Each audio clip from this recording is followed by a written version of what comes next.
Since the anime brought in new people, let's keep talking about Nero. But before we get into this, there is a part 1 covering Nero's story in DMC4, so I do recommend watching that to understand his story fully. So it's been 5 to 6 years. What has Nero been doing in that time? Well, he opened up an orphanage, he has matured in his relationship with Kyrie, and also has made friends with Nico Goldstein, the daughter of Agnes and the inheritor of the Goldstein name. But you see, during those 5 to 6 years, a key character in the Devil May Cry series did make his return.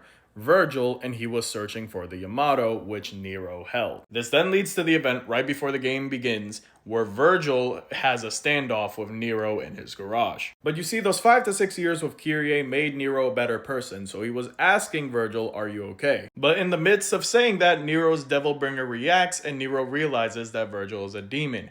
Kyrie says something to Nero, Nero turns back, and Virgil judo throws Nero's arm off his body. Virgil then leaves, leaving Nero on the ground, leaving Nero with just one thought. Who was that? Then the game officially begins, where Nero's at the Cleafoff tree trying to fight the new demon named Urizen.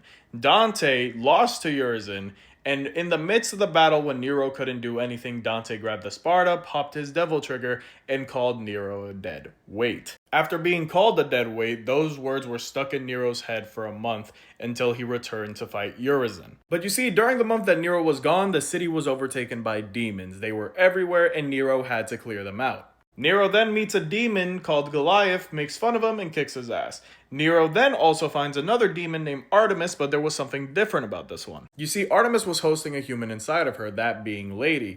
Nero frees Lady and then realizes that, wait a minute, maybe some other demons have humans inside them as well. But Nero couldn't focus on that. The only thing he could focus on is beating Urizen and dealing with the threat at hand. So he makes his way through the city, finds another demon, deals with it, and then goes straight to Urizen. Nero fights his way through the tree and finally gets to Urizen's room. He cuts Urizen's hand, and then Urizen gets pissed, because why is this mortal without demon power damaging me? This then leads to Nero basically being put into a near-death state, and Dante comes to save him.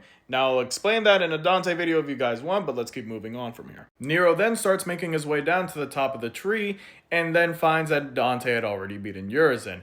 But instead of finishing him off, he lets V do it, which then prompts Virgil into returning. This then leads to Dante telling Nero that Virgil is his father, and then Nero has an internal conflict about it. Lady then tells him that you can't kill your own father, Nero, because you'll never recover from it, and in the midst of this, Nero decides to call Kyrie for her opinion. After some wise words from Kyrie, Nero then unlocks his devil trigger and stops Dante and Virgil from fighting, basically ending the events of DMC5. But yeah, that's the end of Nero's story for now. If there's a DMC6, it will continue. Hope this was helpful to y'all, and yeah, that's really about it, so yeah.